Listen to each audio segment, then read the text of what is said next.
Assalamualaikum warahmatullahi wabarakatuh. Sebelumnya, yang saya hormati Bapak Kumedi selaku Guru Pengampu Mata Pelajaran Konsentrasi Manajemen 1 dan 5. Dan sebelumnya, perkenalkan dengan saya Amel Lestari dari kelas 11 MPL 1 absen 3. Di sini saya akan mempresentasikan tentang potensi lingkungan saya. Untuk potensi lingkungan saya, dari yang saya amati, daerah sekitar saya memiliki banyak sumber daya alam, seperti perkebunan yang menanam singkong, pisang, kopi, dan lain sebagainya, serta peternakan yang cukup banyak. Namun yang menjadi fokus utama perekonomian di lingkungan sekitar saya adalah sebagai petani atau dalam sektor pertanian.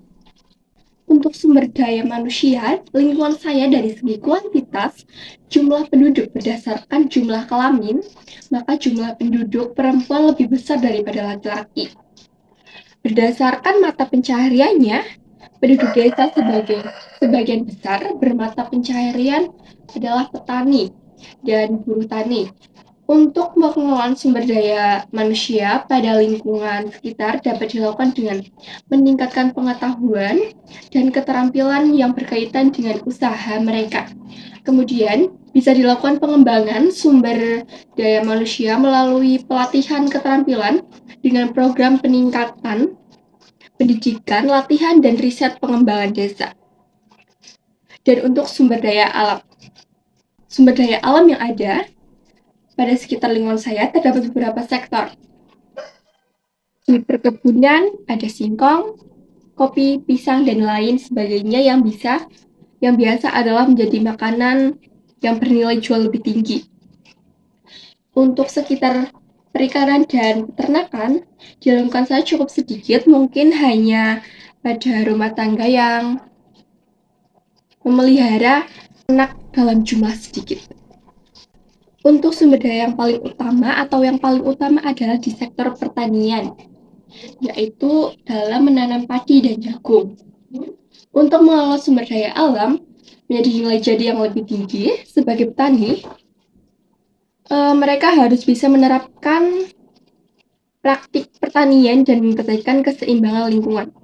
Ini bisa menjadi penggunaan pupuk organik, pengendalian hama dan penyakit tanaman secara alami, serta pengelolaan air secara yang lebih efisien. Dan untuk mendapatkan nilai yang lebih tinggi atau nilai jual yang lebih tinggi dari hasil pasar tersebut, kita harus bisa melakukan strategi yang efisien. Bisa saja hasil berupa padi maupun jagung itu diolah kembali menjadi produk yang nilai jualnya itu lebih tinggi. Untuk mengembangkan sektor pertanian itu sendiri ada beberapa cara. Yang pertama itu ada pengembangan teknologi. Mendorong para petani untuk menggunakan teknologi modern seperti pemantauan tanaman berbasis digital atau berbasis sensor. Kedua, peningkatan infrastruktur. Memberikan infrastruktur atau memperbaiki infrastruktur pertanian seperti irigasi untuk pengairan dan penyediaan listrik untuk meningkatkan efisiensi pertanian. Yang ketiga, ada pendidikan dan pelatihan.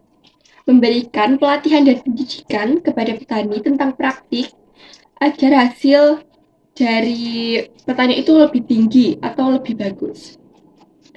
Yang keempat ada pengembangan pasar. Kita sebagai petani harus memperluas akses pasar agar bisa membandingkan harga pasar antara satu dengan yang lainnya. Dan untuk mengelola sektor pertanian agar mendapatkan nilai jual yang lebih tinggi atau mendapatkan untung yang lebih tinggi, kita bisa mengolahnya. Dalam mengelola sumber daya alam agar bisa menjadi lebih tinggi ada beberapa cara, yaitu yang pertama, menjadikan padi itu menjadi beras organik. Organik ditanam tanpa menggunakan pestisida atau kimia. Saya rasa permintaan ini akan meningkat seiring berjalannya waktu.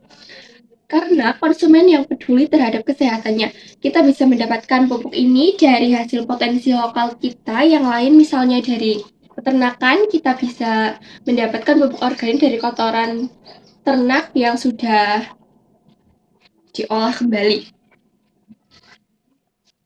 Yang kedua ada mie dan mie instan.